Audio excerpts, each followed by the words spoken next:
Nipigon. What comes to mind when we hear it? The bay, the river, hunting, fishing, logging, community, friendship. A diverse and thriving community situated at the top of Lake Superior in the vast wilds of northern Ontario.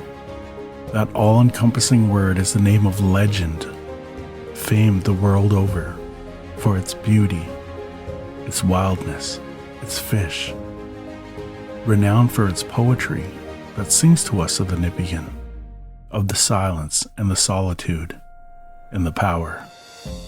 Those who came here claim their memories for eternity when they return to the world beyond our shores. They came, they saw. They were conquered by the grandeur of our Nipigon, our river, our lake. Be proud of your Nipigon that you have today. Be aware of what you have that others don't. E. Millard, 1917. If we could journey back and see the days before Remembrance, to a time when the Nipigon was overcome by the waters, would we then know what this place could mean? Time passed and the water levels decreased from the Clergy Avenue. You stand on the terminal moraine, looking down on a glacial beach where early inhabitants created tools of copper. One could stand upon the shore of the Nipissing Beach 4,000 years ago and imagine what would become the Nipigon. The granite, the marble, the sandstone, and the red rock rising from the deep as islands ready for exploration. The river runs now just as it did in 1500 BC, yet with all its wild power, it has been tamed, flooded, and diverted over the last 100 years. About the same time as the voyagers made their way into the area, Jesuits came to Lake Nipigon. The Jesuits held services looking to make new converts of the native population found on these shores. Many natives who heard them singing ran away and hid, singing back at them from the bushline. The fur traders, adventurous groups from France and England, were eager to make a profit from the New World and marveled at the grandeur and vast untamed wilds of the Nipigon country.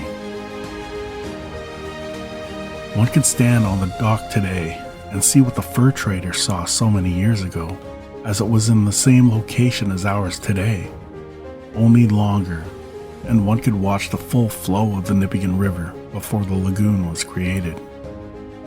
The river would be bustling with activity from both native and French voyageurs paddling the river with their trade goods. Some would even stop at Red Rock's 5 Mile Point and clean themselves up for a night on the town. The only way to and from Nipigon in olden times was through the waterways, coming up the Nipigon Bay or the Nipigon River via canoe, York boat, barge, and steamship. Steamships could still be seen traveling into Nipigon Bay in old photographs until the railway was constructed.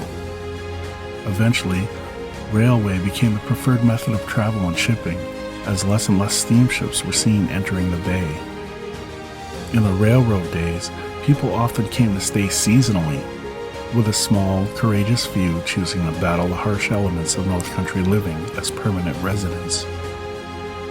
As the railway came through, this meant that more people could make their stop at the already famous Nipigon and enjoy the benefits of the area as it had become Destination Nipigon.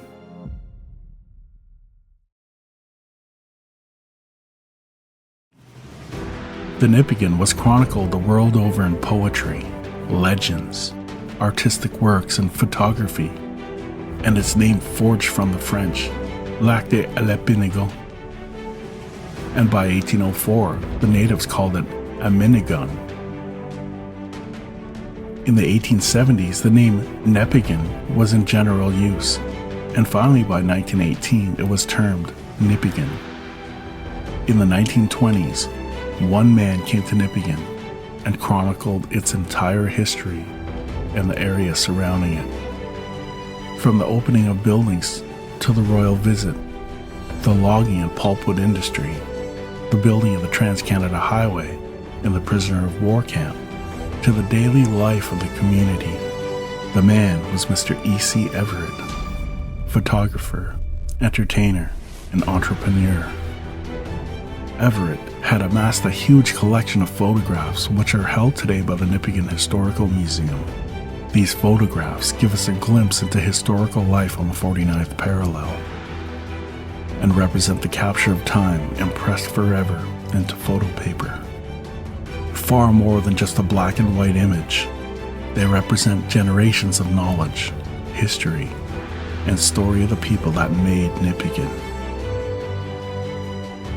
It is with great thanks to people dedicated to the preservation of history, like E.C. Everett in the Nipigon Historical Museum, that we can see Nipigon as it was and as it now stands in the annals of history.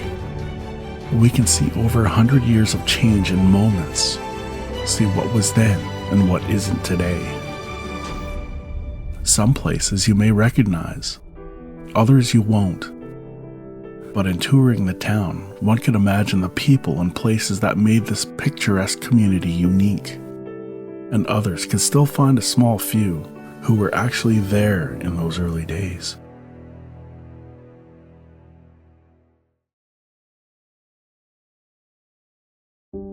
The first permanent trading post in the area was established by Claude Greysolon d'Olhut in 1678 near the location of the present railway bridge.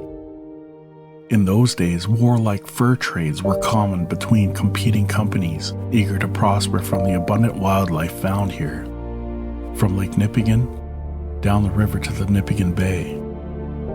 You can find such posts as the Hudson's Bay Company, the Northwest Company, and the Revellon brothers, making a profit from the rich and diverse animal population of the Nipigon. Natives living in the area in the 1840s were still traveling by birch bark canoes and used dog teams in the winter, as this was the only way to get somewhere.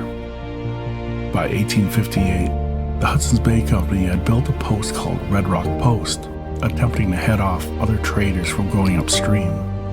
In the early 1870s, Chief Trader Robert Crawford oversaw construction of a massive wharf along the river measuring 350 feet long by 52 feet wide, along with a farmhouse, stable, outbuildings, powder magazine, a men's warehouse, a trade store complex, boathouses, a warehouse, machine sheds, and a large 8-room officers' living quarters. This post became increasingly important as the cargo transshipment point, with goods shipped by steamboat to be distributed throughout the Lake Nipigon hinterland. In time, all of the Hudson's Bay Company buildings were sold off and eventually demolished. The field beside the Marina Bridge was made home to Don Clark's Great Lakes Shipping Office, and a tennis court was also visible. With the arrival of the Canadian Pacific Railway in 1885, trading and commerce began to shift from the river to the railway due to increased efficiency and cost-effectiveness. By 1898, the Hudson's Bay Company replaced the river post with a new store and warehouse near the CPR station. In 1924, a fire tore through the building and the manager's house. A new brick building was established on its foundation, being built from 1926 to 1927. The store was later known as the Bay, and in the late 1980s it became the Northern. After closing for a time, the building was revived once again and took on the name Fields. Today, the historic site on Front Street is occupied by the Bargain Shop.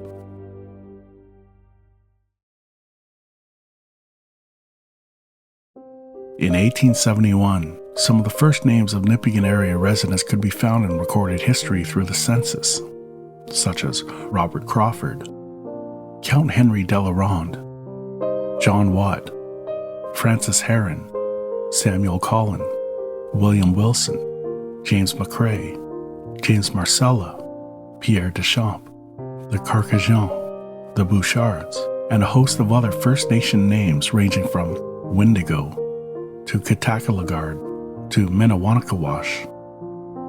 It is clear over 77 First Nation families made their home in Nipigon and surrounding area.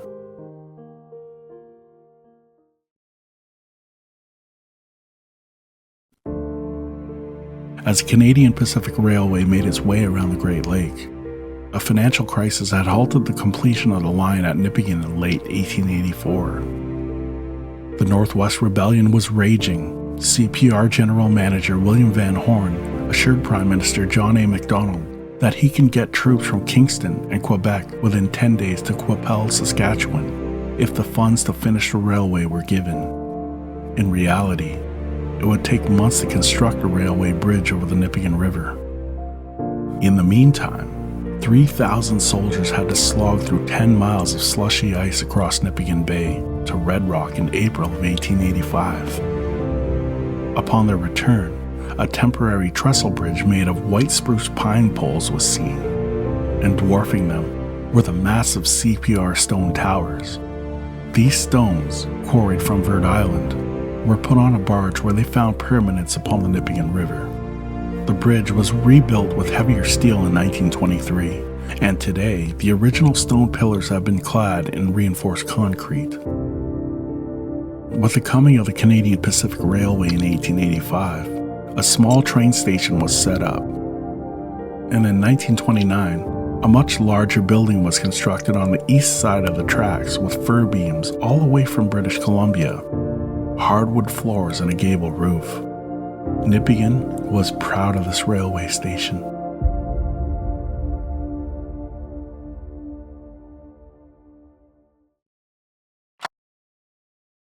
My name is Gwen Nyman with Gwen Brown. I came to Nipigon in 1959. I arrived on Labor Day. And the reason I came here, I'll tell you how I came here. They had a little ad in the paper which had wanted teachers from Nipigon, Ontario. So I wrote and asked them for an application form, and they sent a telegram back giving me the job. They didn't even know me.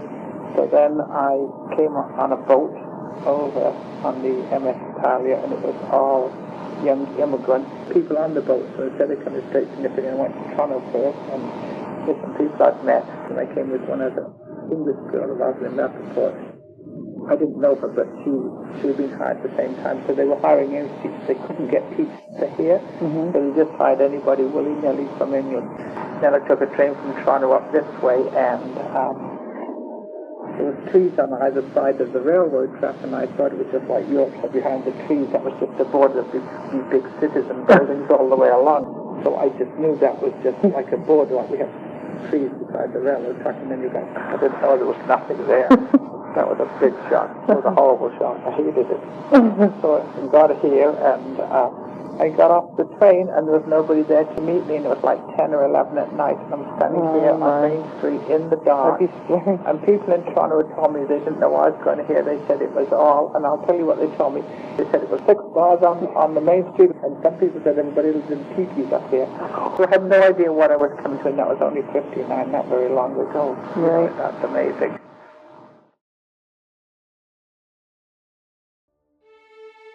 Before the days of television and late-night bars, the people used to line up and wait for the passenger train to roar in the town. Despite the efforts of a local committee, the great CPR train station was demolished in October 1982. Eventually, a small station was erected but lacked any of the grandiose qualities of the former building. The Canadian Northern Railway System, later known as the Canadian National Railway, in order to cut costs, created a retaining wall and causeway by the Hudson's Bay Company Post and changed the course of the Nipigon River into what is now the lagoon.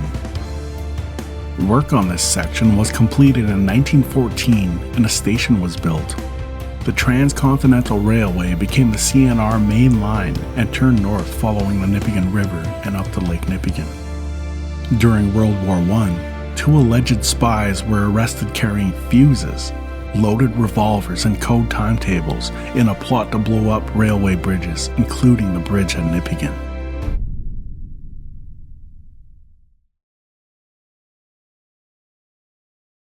The first independent store in Nipigon was built on the current location of the Nipigon Historical Museum by William and Georgina McCurdy in 1887. The store catered to the needs of local town people, railway, bushworkers, and gentlemen anglers who made their way to the area for the best brook trout fishing in the world. The building was so big, it stretched from the corner of 3rd Street almost to the alley. In 1938, Fred Sanderson bought the property, and in 1944, the southern piece was sold to Aeon Charles Schwazala, who ran a taxi stand for many years. Over the years, the southern section became Centra Gas, a pool hall and a restaurant. In 1949, Alfred Vivone owned the middle section of the lot, having bought a piece from both Thompson and Schwazala and built the Liberty Cafe. The cafe remained open until 1979 when Terry Winfield purchased the property and created a clothing and shoe store, which eventually became known as Doc's Menswear, located at 46 Front Street. Recently, the building has been home to a computer repair store, Mama G's Cafe, and is now home to the La Luna Cafe. Charles and Mary Thompson bought the northern portion, built a large building, and moved their drugstore from across the lane. There, Dr. A.H. Jeffrey made his practice in the basement. In 1957, Thompson severed a section of the lot and sold it to Alex Fraser, who opened up a radio and television repair shop. Today, it is home to the thrift store, which is owned and operated by local churches. Clarence and Gladys Saunders ran a grocery store since the 1960s.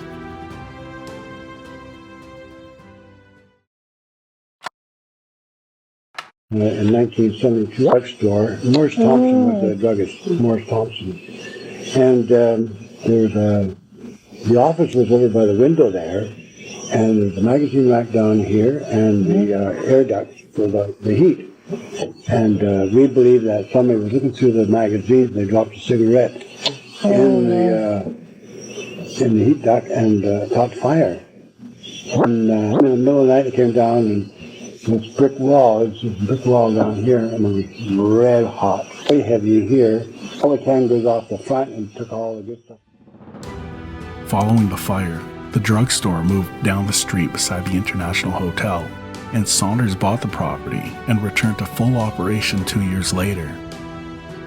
The grocery store closed in the 1990s. In 1904, a building was constructed on the corner of Newton and 2nd Street as an engineering office for the Canadian Northern Railroad. In 1905, Dr. Herman Bryan arrived to take care of the railway workers who took up residence there, and was the first doctor in town. Upon completion of the CNR in 1913, it was sold to a resident fur trader, Fred Sanderson. Carl Solander purchased it as a boarding house in the 1920s, and in 1942, Brompton Pulp and Paper Company acquired its woods office in connection with the Red Rock paper mill. Ownership passed to St. Lawrence and Domtar Woodlands, who then moved into the town of Red Rock. Domtar generously sold the building and the grounds to the township of Nipigon for the sum of $1, with the provision that it be used as a museum for the preservation of the heritage of the Nipigon area.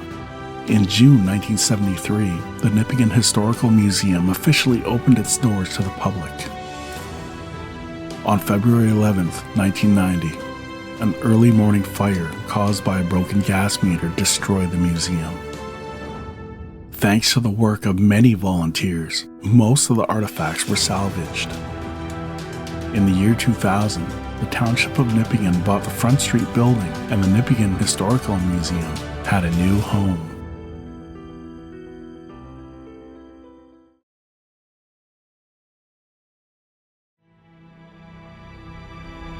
Under the modern exterior of this home is the oldest log home still standing in Nipigon, built in 1887 on what would be 3rd Street. By 1925, the town's founding reeve William McCurdy and wife Georgina took possession of the home. Also worthy of mention, McCurdy patented a mosquito repellent called McCurdy's Repel Fly, a citronella-based repellent. In 1919, his son Jack accompanied Edward, the Prince of Wales, on the Royal Fishing Tour, while William outfitted them. In 1946, the Vivone family purchased the home and owned it for more than half a century, completely renovating it. In July 1915, a fly fisherman named Dr. John W. Cook came to Nipigon on a guided fishing tour of the river. The Fort William doctor managed to catch a world record brook trout on July 21st from the McDonald Rapids, also known as Rabbit Rapids, located by Virgin Falls. The monster fish weighed in at 14.5 pounds and measured a 31.5 inches. On August 9, 1915, the Fort William Daily Times Journal headline read, "Dr. Cook of Fort William officially named captor of the largest speckled trout known." A world record that remains unbroken.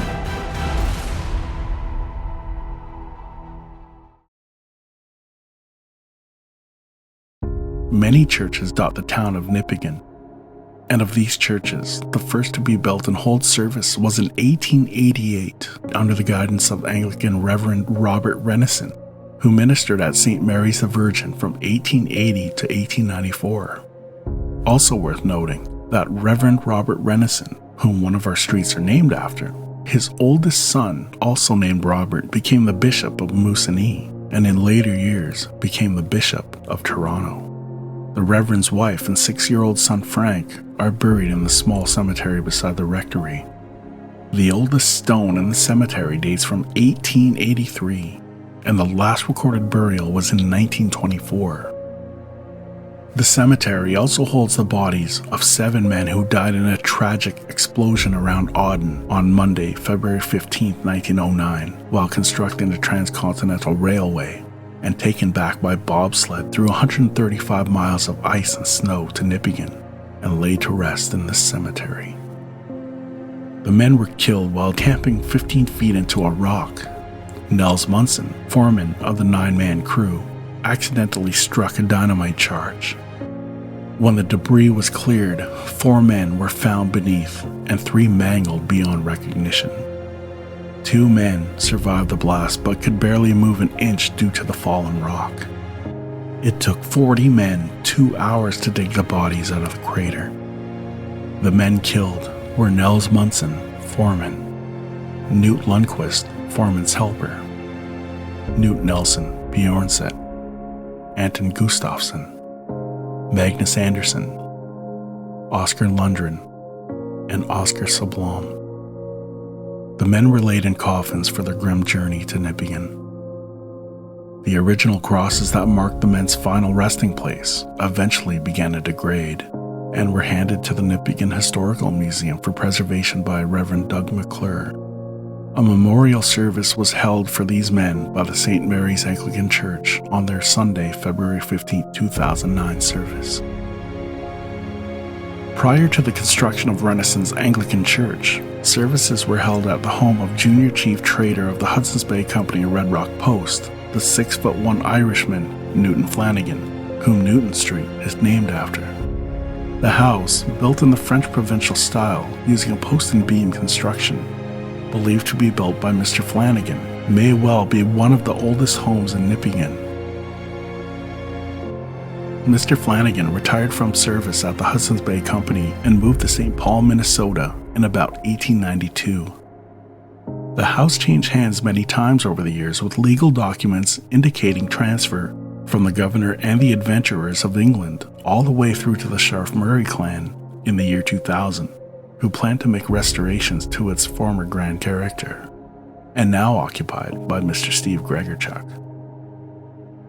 In 1885, the Canadian Pacific Railway came through. Services were held in the waiting room of the original CPR station, then found on the west side of the tracks. The Hudson's Bay Company sold the property to the Diocese of Algoma, Church of England in 1908 for the sum of $2, so that a house could be built for the then Anglican minister, Benjamin Philip Fuller, who ministered from 1902 to 1909. As well as being used as a house for the clergy and their families, between 1930 and 1938, the house was leased out to the detachment and barracks for the Royal Canadian Mounted Police. Complete with hydroelectricity and heated with 3 wood stoves, the home was located on the intersection of Riverview and 2nd Street. A new rectory was built next to the original St. Mary's Anglican Church, and this property was sold as a private home in 1956, and still features some of the same charm while undergoing several improvements over the years, located at 14 2nd Street. Years later, the original St. Mary's Anglican Church was demolished. 14 years after the museum fire, in 2004, a new St. Mary's Anglican Church was built on the southeast corner of 2nd and Newton Street. Other notable historic churches in Nipigon include the picturesque Little Catholic Church built in 1906, which surprisingly holds about 70 people and has a 15-seat gallery. Originally located on the southwest corner of 2nd and Newton Street, a new, much larger church was built beside it in 1952, named the Annunciation of the Blessed Virgin Mary. Before Mac McCullough purchased the building, the bell tower was removed, and Mac rolled the building down 2nd Street to its current location beside the Anglican cemetery, originally a clay tennis court. It became the Church of the Nativity of the Blessed Virgin Mary, Catholic Ukrainian. The church was renovated and the floor replaced as well, but the building still retains its original windows. The church is now the property of Mr. Ron Cheatham.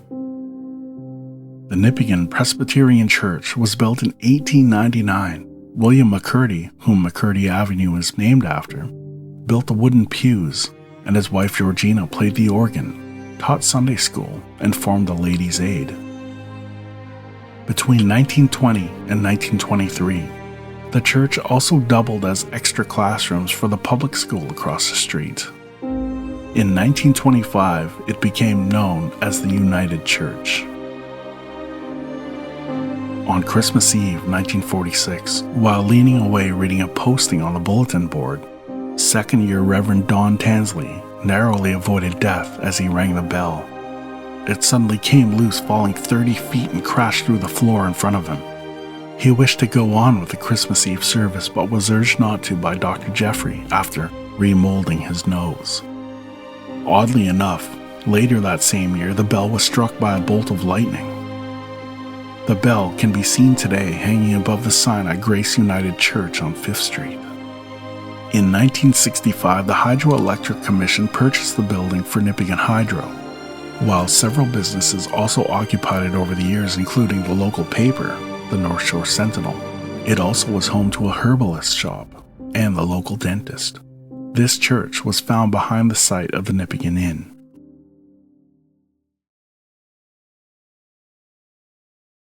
Nipigon's first cemetery today is found beside the Ukrainian Catholic Church of the Nativity of the Blessed Virgin Mary. However, in the early days, the only church nearby was Reverend Robert Renaissance Anglican St. Mary the Virgin, where he ministered from 1880 to 1894. The oldest stone in the cemetery is dated 1883, and the last recorded burial was in 1924. It is said the cemetery in the middle of town is full, but there only remains a handful of headstones to be seen, the majority of markers being wooden crosses, which have deteriorated with time, and unmarked graves. The names recorded on these headstones are as follows: Lucy Alice Cowie, August 11, 1895. Norman Matheson, April 23, 1901. Roderick M. Smith, June 5, 1902. Christy Smith, June 9, 1902. Alexander Matheson, Hudson Bay Company Factor, November 6, 1904. Mary Olson, March 27, 1905. Clarence A. McDonald, June 25, 1905. Mary McAdam, July 22, 1905. James Leslie McCurdy, January 14, 1906. John P. Hunt, September 26, 1908. Kathleen Hunt, September 10, 1909. Gertrude Alto, January 3, 1912. Margaret Irene Williams, September 6, 1918. Bertha and Gertrude Abrahamson, no date. L.A.C., undated. Nipigon's historical cemetery, then known as the Old CPR Cemetery, which was originally a wooded area where at least a dozen people were laid to rest in the early days of Nipigon. The only headstone found today reads Rupert Bergström, born in Bjurholms, Forsaming, Sweden, 31 March 1882 to 25 September 1913. St. Mary's Anglican Church records indicate interrals at this site, with many simply listed as a number followed by buried near CPR Bridge. Over the years, some of the small plot enclosures and fences have deteriorated. The abandoned cemetery was examined and all graves were marked off by chain fence enclosures, and the old CPR cemetery was renamed the Historical Cemetery and now has become home to many decorations found hanging in the trees. Cliffside Cemetery was originally a small cleared section of forest which overlooked the lagoon. The area was used for picnicking and featured a railing around the edges and a small gazebo. There was also a steep set of stairs you could follow down to the landing, where bands would play under a pagoda and dances were held. Eventually, the land was further cleared to make room for inevitable burials. These days, more people are opting for a cremation rather than traditional funeral viewings. This enables the families to bury loved ones with other family members who had previously passed on. In the early days, funeral services were held in the home, in what was called the parlor, which is where we get the word funeral parlor from. Over the years, changes to the way things are done caused the parlor found in each home to be called the living room, as opposed to a room meant for the dead. Funeral homes undertook embalming, viewing, cremation, and burial services. Don S. Cochran opened a small funeral home and ambulance service in December of 1960 and ran for many years, followed by Frank Lawrence. Peter Elliott finished his apprenticeship in Massey, Ontario, and came to Nipigon in September 1969, followed by his wife Linda in February 1970. Elliott Funeral Home is still in operation today.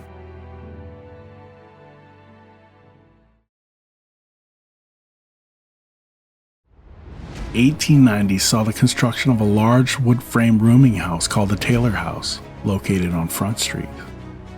In 1939, it was rebranded as the Travelers and Tourist Home. Pete Preet bought the property in 1947 and oversaw the construction of the Normandy Hotel. On May 25, 1948, J.F. Cook opened its doors to the public.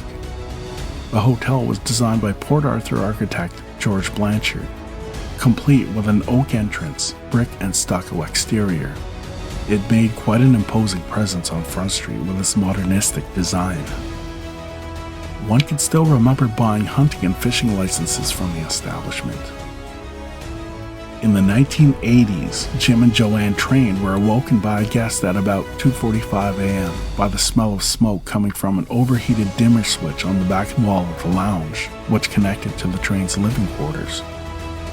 Fire gutted the building and caused $100,000 in damages and took nearly 4 years to get the hotel back on its feet. In 1989, Gunther Hain took over as proprietor. The Normandy closed its doors in January 2007. Saturday, May 16, 2009, a fire broke out in a vacant building and destroyed 2 nearby homes. The cause was never learned.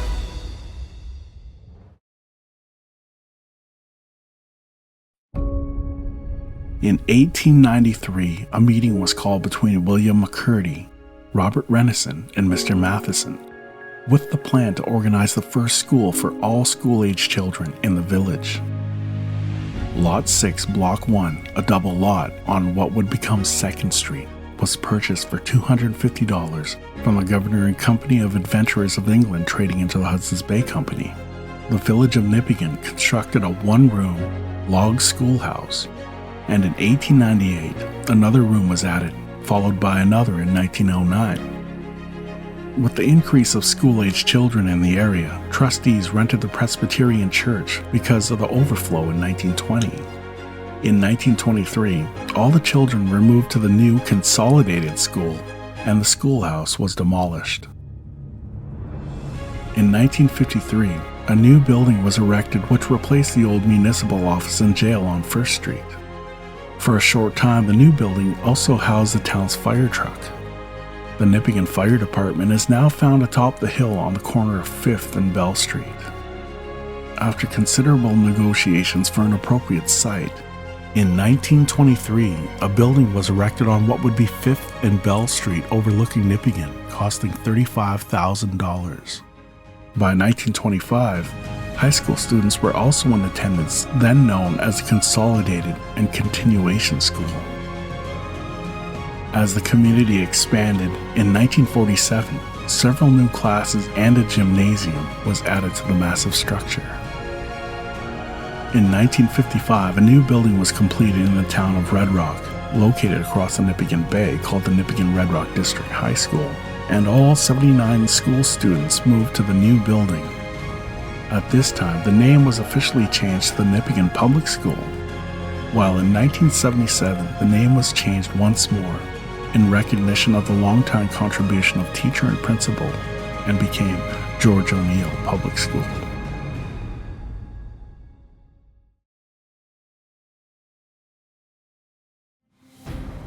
The Revlon Brothers Limited established one of the first stores in Nipigon in about 1900. The building was open to several others over the years, from Frank DeFazio to E.C. Everett to Fred Sanderson and John Zechner. It was also the location of the first Royal Bank, where deep within its walls one can still find a safe so large it has remained embedded there. In 1970, a fire destroyed McCullay's drugstore, which was located down the street. Within 6 months, he re-established a pharmacy in this building. Paul Folds took over the business in 1988, and in 2002, Rexall Drugs became the new owners.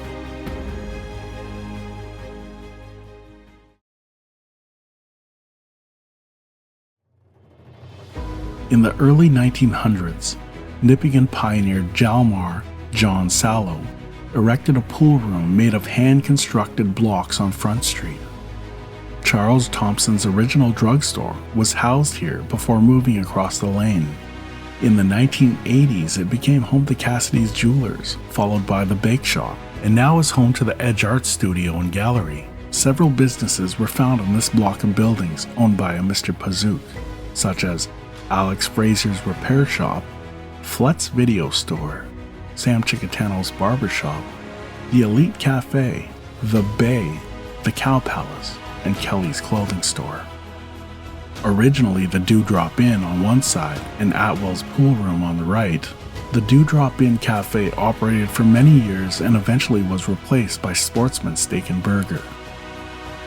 Today it is home to the China Gardens, serving Chinese and Canadian cuisine. Out of all the drinking establishments that were found on Front Street over the years, the China Gardens remains the only bar left. Years ago, drinking establishments were segregated, where men and women had their own separate side to a bar. A man could also accompany a woman into their side as an escort. The T. Eaton Company also had a small catalog business attached to the building. Through the door on the right of the Dewdrop Inn was Atwell's Pool Room, found in the basement. And in the 1980s, the door was marked Trader John's Dining Room.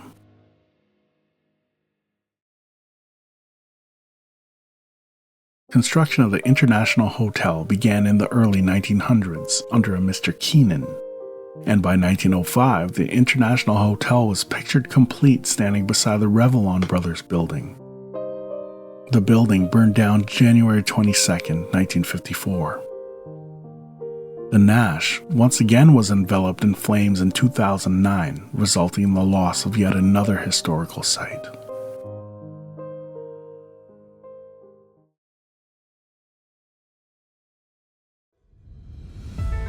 The landmark Nipigon Inn was a major player on Front Street for more years than anyone can remember. Built in 1906 by the Hogan family, whom Hogan Road is named after, the business proved lucrative. With a large transient population of railroad workers, the hotel business and tavern was always hopping. From the 1920s to 1943, the property had seen many renovations with the Hogan family as proprietors. On July 1, 1954, Frank Zayette took over. That date was a memorable one, as it was the day that Aboriginal people were first permitted to buy alcoholic beverages and drink them in licensed outlets. Nipigon's first curling rink was built in 1950 and many bonspiels were hosted. On February 11, 1955, the inn was filled with curlers, many from Port Arthur and Fort William for the men's bonspiel, when the furnace cracked open and a fire quickly destroyed the building at about 1 a.m. All patrons of the inn escaped without injury. A new Nipigon Inn was built by Orion O'Neill as proprietor in 1957 for several years, followed by the Lamberts, Robert Lesage, David Maynard, and Amelia Roy. Nick Razovich became the owner of the building in 2003. The building fell into disuse and was eventually demolished in December of 2011.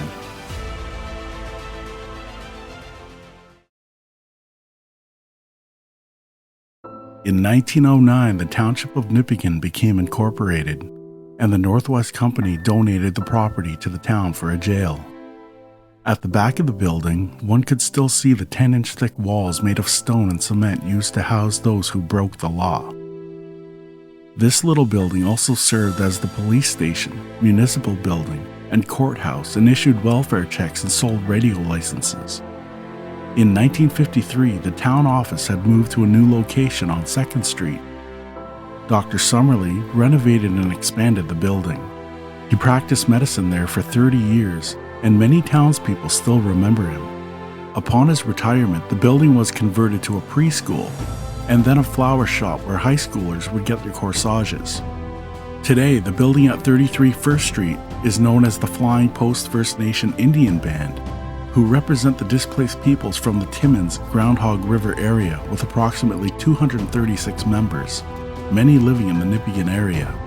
Plans are set in place to construct a new Flying Post First Nation building on First Street, where the Maple Leaf Hotel was situated. Murray Ray is the Flying Post First Nation's current chief.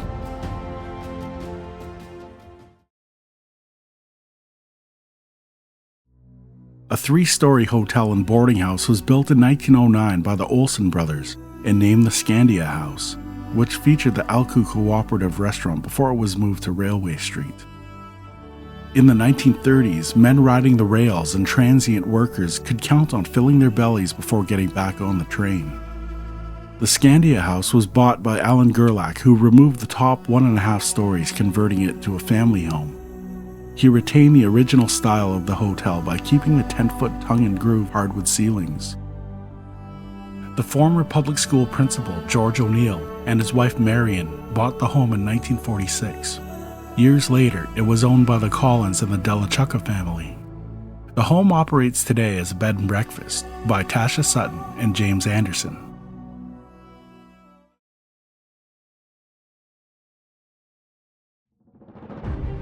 Hudson's Bay officer and the legendary Count Henry de la Ronde, Count of St. Simon, had first lived on the Nipigon River at Parmachene.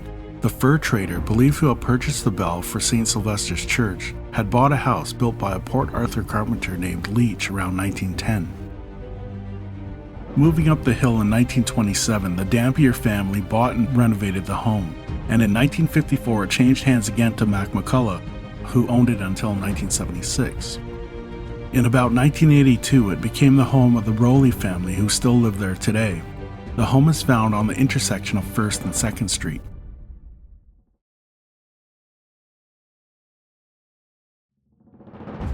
The Hudson's Bay Company held the contract for the postal service in Nipigon until 1916.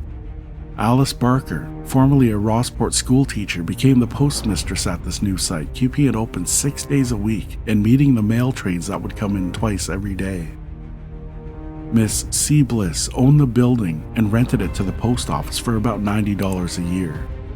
Lance Grover became postmaster in 1934, and in the early hours of February 23, 1936, the office was robbed and his revolver and shells were taken along with $7.20. It is unknown whether the break-in was ever solved. A new post office was built on Front Street in 1938, and the house was bought by Lance and his wife Helen. Over the years, it also became Henry's confectionery, Les's cycle and sports shop, and Nerivia Outdoors. It has been the home of the Krasuski Hotchkiss family for more than 50 years.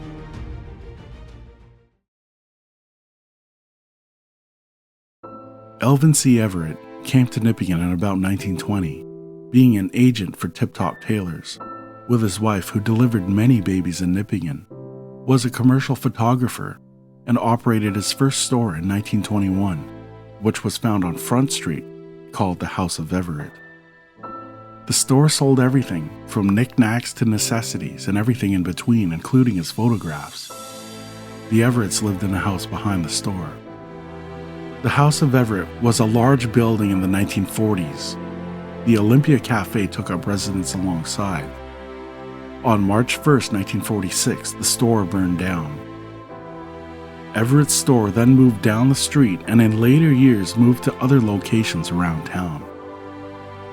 Mr. Everett was quite the entertainer, often known to use stilts and to be very clever and witty, and was quite the entrepreneur when opportunity would present itself. He was well known for his photography, and they say that absolutely no one was safe when he was out with his camera. Elvin, affectionately known as the Old Fossil, was featured on the CBC television show On the Road Again with Wayne Rostad, which aired November 27, 1984. Everett was also the recipient of the Queen's Silver Jubilee Medal, commemorating the 25th anniversary of her ascension to the throne, awarded to organizations in very important fields of endeavor, including the professions, education and the arts, veterans groups, sports associations, philanthropic and charitable bodies, and welfare services. E.C. Everett passed away on Tuesday, May 22, 1984, at the age of 89, at the Nipigon District Memorial Hospital, and was predeceased by his wife Beatrice in 1968. In 1948, after Everett's store had been razed to the ground by fire, construction began on what would be the Plaza Theatre.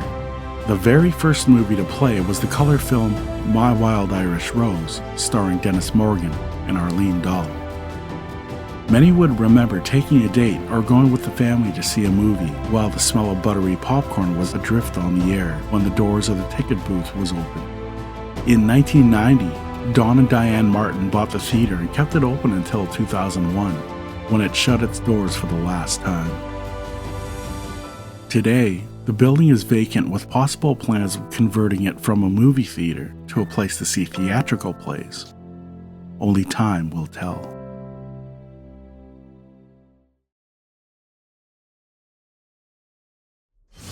In days gone by, the Nipigon Marina was the site of the Hudson's Bay Company, and scarcely remembered alongside of the river were the few wigwams which dotted the shoreline. In latter years, many small homes were located there. Among the families who lived in the mudflats were the Dampiers, the Blanchetts, the McDonalds, the Gagnons, the Chaboyers, the Ploufs, the Haggans, and Joe Delarond. For those who recalled living in the mudflats in the early days, it is hardly recognizable today, and one could scarcely imagine where the homes even were. As for the river, it had been dredged so many times to deepen and divert it, it has literally been changed beyond recognition. As we travel further down the river, a man named Colonel Little ran the small mill which started up in 1921 and aptly named the Little Mill. It was at the end of Mill Road, across the CN tracks where the walking trail is. The Little Mill depended on the power generated from the newly constructed Cameron Falls Generating Station. 15,000 cords of spruce a year were taken into this little mill and turned out baled pulp. Yeah, the Little Mill was down way past the plywood mill, and you had to cross the track. Yeah, and they used to haul all the bark with one horse and one little buggy with two wheels, and it used to dump. We used to go down there as kids and ride with the guy that hauled the bark. In the olden days, the timber industry was booming. Railway workers were settling on homesteads in the area and becoming woodcutters.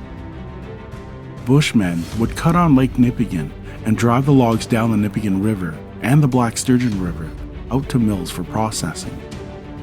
It took nerves of steel to drive the logs, as one could easily be pinned and crushed in the water, between logs or between large rocks on the river. In some cases, dynamite had to be used to free up log jams. It was also quite common to see log booms used to enclose the logs by the mill as tugboats pulled the booms to the large conveyors. The river drive ceased in 1973. The little mill ran intermittently and was demolished in the mid-1960s. Further down the river, at what is called Sawmill Point, two other mills also operated, one by Mr. Don Clark. Both sawmills made ties and slab wood for boxcar doors. Another mill opened in 1957 and began producing plywood under the name Northern Plywood Limited on Park Road. The mill changed hands several times over the years, and finally in January 2007, it became Multiply Forest Products, which manufactured flooring underlay. The mill employed about 130 people and was the #1 employer in town.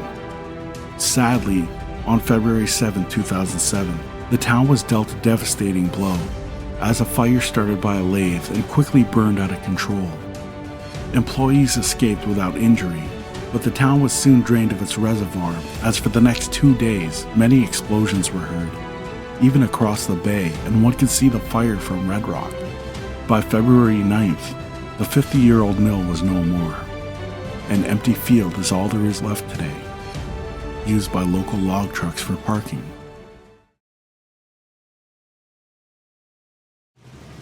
The building next to the Plaza Theater, which today is occupied by two businesses, Classicut Hair Design and the Nipigon General Store. On the left partition was a sewing and fabric shop, and in the mid-1980s was Gertrude's Flower Center. The right side was home to Restaurant LeBlanc, and in the 1980s became Cassidy's Jewelers.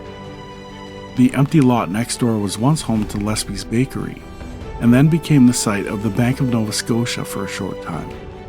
And then Nipigon's first Canadian Tire store was found here in 1964. The store eventually had burned down, yet Canadian Tire, a major necessity to the town, is now found on the intersection of 1st and 5th Street. The large building found at 16 Front Street was built by the Bolins and became a home for various businesses. Today, this brick building is home to Superior Counseling programs.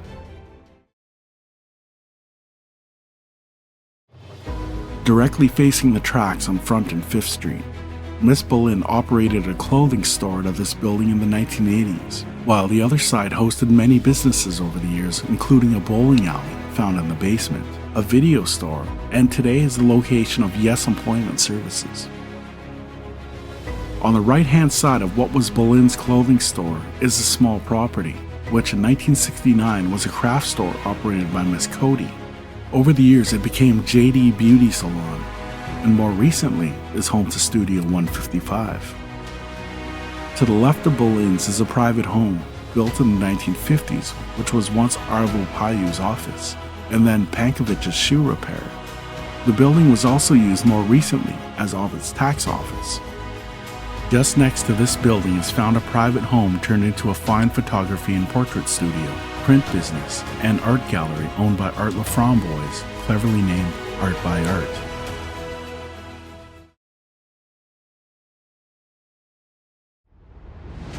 In the early 1920s, another hotel was erected on Front Street named the Ovilio Hotel, originally run by Dominic and Maria Gentile.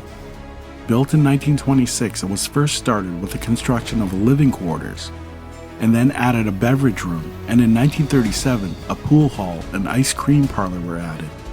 In those days, rooms were rented out for $1 to $1.50 a night, and the beer was 10 cents a glass and 21 cents a bottle. Bushworkers and traveling salesmen frequented this establishment. In the early morning hours, they could head out and easily catch the train. As of August 1980, the Ovilio, one of the longest-running family businesses in northwestern Ontario, closed its doors. The building was demolished on Thursday, October 12, 1995, which made room for the Township of Nipigon's Municipal Office and Public Library, which opened their doors in 2009.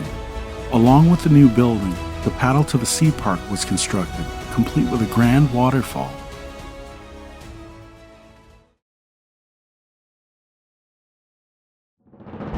To the right of the McCurdy Vavone House was an unassuming brown brick building which began its life as a Chinese restaurant and eventually shut down and became Nipigon's first telephone exchange.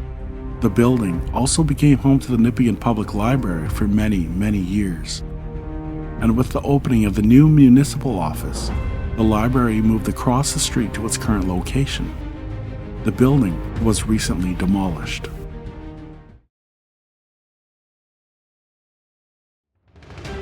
Nipigon has had its share of taxi services over the years, owned by various people and situated all over town. By the Nipigon Cafe, there was Mackie Taxi, and Arnold Kosh ran Bell Taxi. There were two by the liquor store on 3rd Street. The main one was located on the corner of 3rd and Front Street. Crescent Taxi was owned by the Schwazelas, which eventually was located by the China Gardens. The Willans owned Pine Taxi, and yet another taxi owned by a Finn man was called My Taxi, while Arvo Ranta competed with Your Taxi. At its height, there were 39 taxi cabs in Nipigon.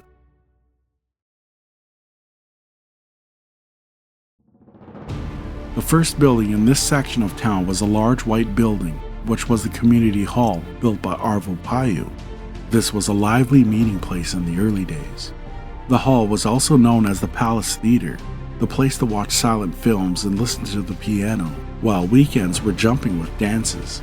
Even residents from Red Rock were known to walk the tracks for a night out. The Palace Theatre, also known as the White House, eventually became Salonin's Cafe in the 1930s. In time, it became Bouvier Motors, selling Ford and Mercury vehicles from this site. These days, 143 Railway Street is home to Kinson Millwork Incorporated, specializing in making fine furniture and custom millwork. One could also marvel at the mural painted by Dan Sawatsky in 1993 of the Canadian Pacific Railway and train as it passes through town. Father and son, Dan and Peter, were also commissioned by the Business Improvement Association to paint the other murals which are found at the Nipigon Legion depicting the river drives, and by Zechner's Food Market depicting Florian Zechner in his delivery truck outside of his store.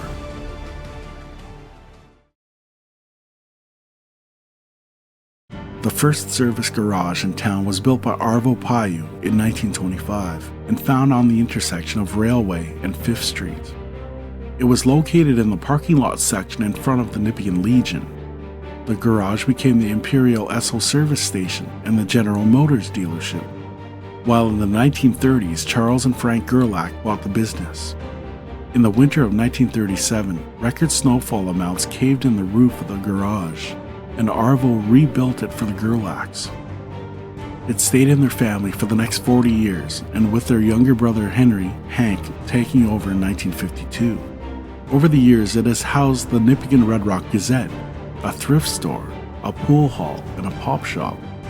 John Zechner bought the property in 1981 and expanded the grocery store in 1987, where the garage was demolished, creating an even larger parking lot as Zechner's Tomboy. Zechner's Food Market is still in operation today.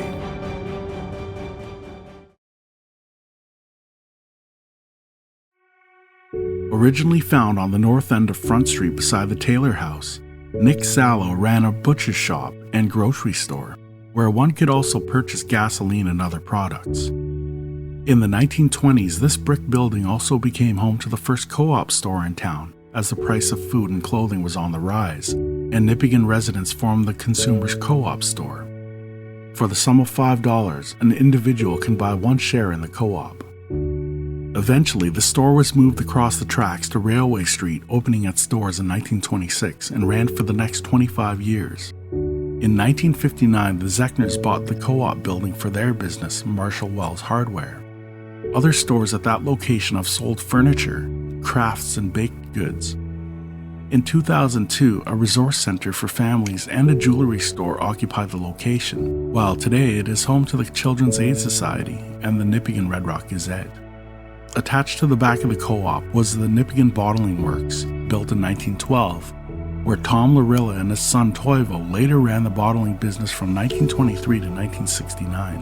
In 1941, the company reported 3,800 cases of pop produced. Upon occasion, these bottles can be found in the area and are sought by local bottle collectors. In the 1920s, a Swedish man named Erik Larsson came to Nipigon and built a house and established a Maple Leaf ski factory on the site. Before coming to Canada, he learned how to make downhill ski jump skis from sawn birch logs and were sent by rail to the mines. Mr. Larsson was instrumental in starting the ski hill on the east side of the river in 1938. In 1946, an early morning fire began in the lumber pile next door and quickly enveloped the factory and the home. The basement was left intact. Rather than rebuild, he gave it to the Red Cross Society, who put up a structure to hold meetings. In 1955, the building was also used for worship by the Emmanuel Lutheran Church congregation, until a new church was built up on 5th Street. The Nipigon Baptist Church also used the building from 1967 to 1972. When a new, larger church was built, the Harbinson family bought the property and converted it back into a home.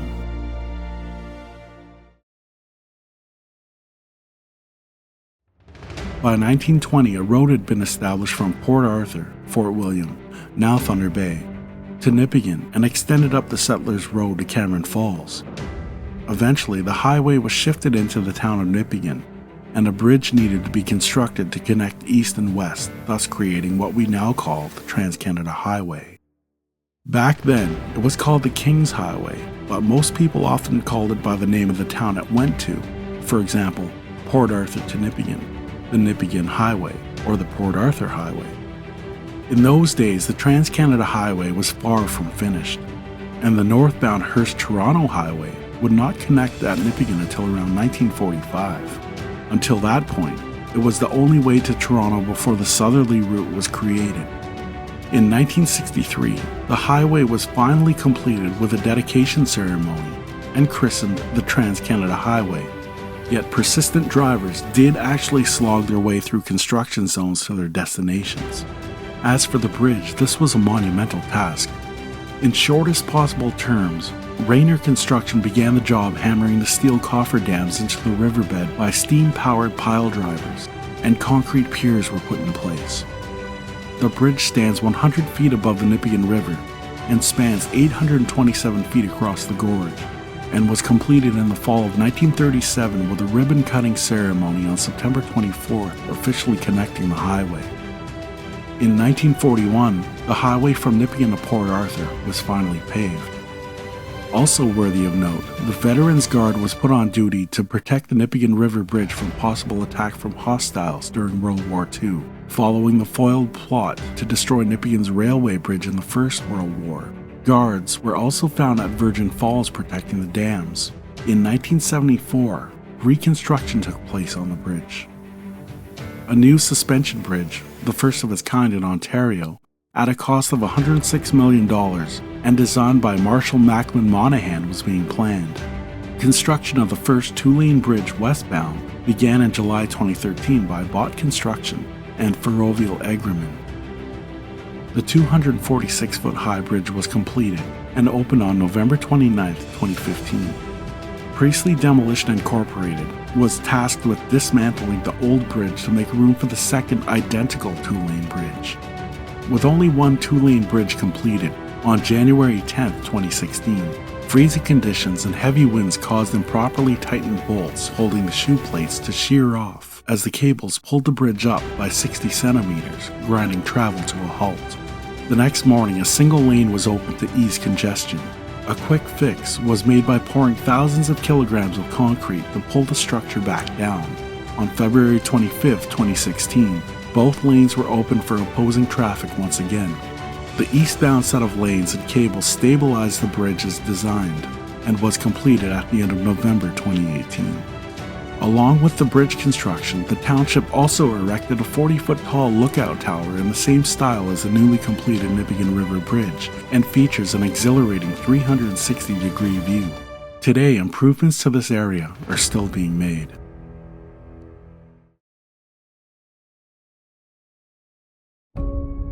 In the 1930s, after construction finished of the Trans-Canada Highway, the highway went right through town, following the tracks along what is called Railway Street. Alongside of the highway was a popular restaurant called the Nipigon Café, constructed of brick in the classic art moderne. The original proprietors were Sandy and Lily Kurakowski, who changed the business from a garage to a restaurant. A tunnel linked the cafe to the house next door where the owners lived. The Kurakowski family owned the restaurant until 1972, when John and Georgina Stravopoulos took over. Today, the original sign is gone and is found at the Nipigon Historical Museum, as the business is being renovated as of summer 2019. Also worth mentioning was the public sauna and taxi stand that was next door.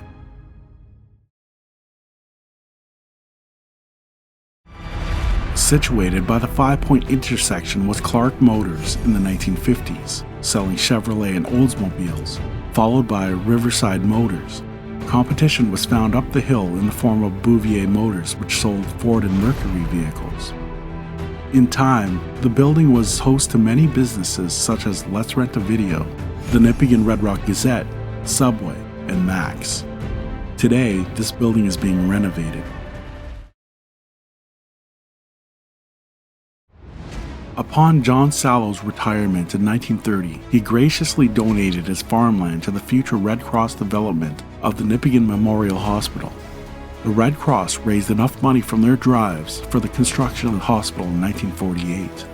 John Sallow received the dedication plaque which stands at the cenotaph found between 5th and 6th Street on November 11, 1975. Construction of the site was completed in 1949. In 1956, the hospital became incorporated.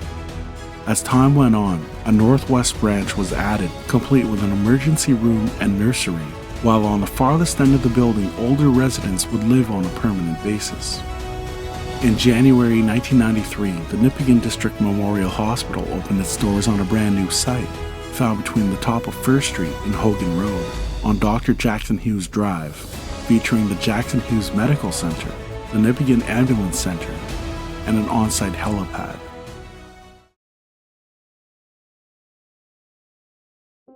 Located on the corner of Railway and Bell is the House with the Flowers.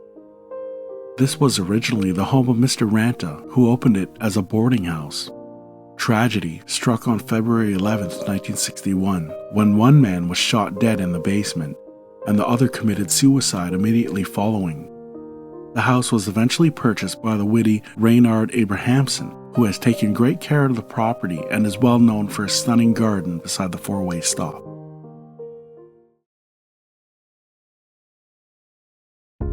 The first cenotaph in Nipigon was originally found by the train station on the south side. Eventually, it was moved centrally between 5th, 6th, and Railway Street. Lawrence and Ruby Martin, an elderly couple from the prairies, originally had a home here, and also it ran as a boarding house for laborers. Eventually, the boarding house was removed and replaced by the Nipigon Legion Branch No. 32's cenotaph for Remembrance Day ceremonies. Annually, on November 11th at 11 a.m., war veterans and civilians would assemble here and stand in remembrance of those who fought and gave their blood for the continuance of freedom. In latter years, the cenotaph needed an upgrade, and the Nipigon Legion held fundraisers, raising enough money to construct a new cenotaph on the site, and was completed in 2018.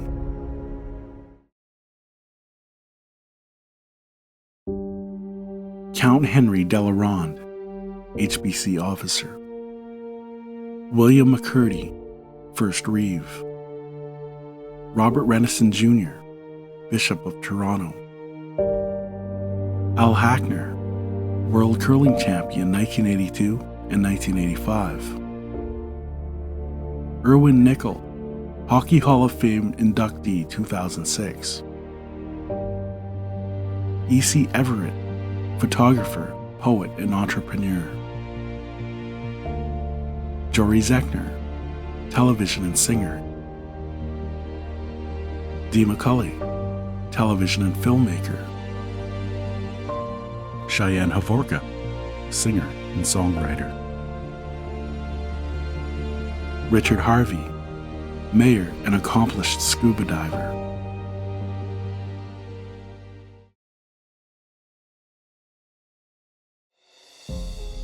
E.C. Everett once wrote, "Drive the nail straight, boys, hit it on the head. Strike with all your might, boys, while the iron is red. When you've work to do, boys, do it with a will. They who reach the top, boys, first must climb the hill. Though you stumble off, boys, never be downcast. Try and try again, boys, you'll succeed at last. What do these words mean to you? Maybe a railroad poem, maybe a poem for the downtrodden, maybe a poem of hope that no matter what happens, there will be other chances and success can be achieved. Nipigon was struck while the iron was red, forged in history upon the strength of the fur traders, the bushworkers, the railwaymen, the entrepreneurs, the bold and the young at heart. Nipigon called as one in the wilderness, and many came to answer. The Nipigon has always been an attraction, famed for its fishing, beckoning multitudes of anglers and hunters from all over the world, from the many historic sites and the royal visits. A drive through Nipigon brings many sugared thoughts of yesteryear, from its snowy Christmases to its many popular summer events. It is no wonder so many have come to this community and chose to stay. The warmth and friendship is what makes this a community, the sort of place where you can walk down the street and feel safe, to raise a family and enjoy the company of others at social functions. If home is where the heart is, the heart of Canada truly lies upon the bank of the Nipigon River, where many over the years have come to spend their lives, within the glorious landscapes and majestic sunrises, and the closeness that only small town smiles can provide, like the hug of a warm blanket. This is home, and it calls to you, that you may experience Nipigon the way we have. Perhaps the next time you're traveling the Trans-Canada Highway, you will make the turnoff and find all you seek and more in what we call Destination Nipigon.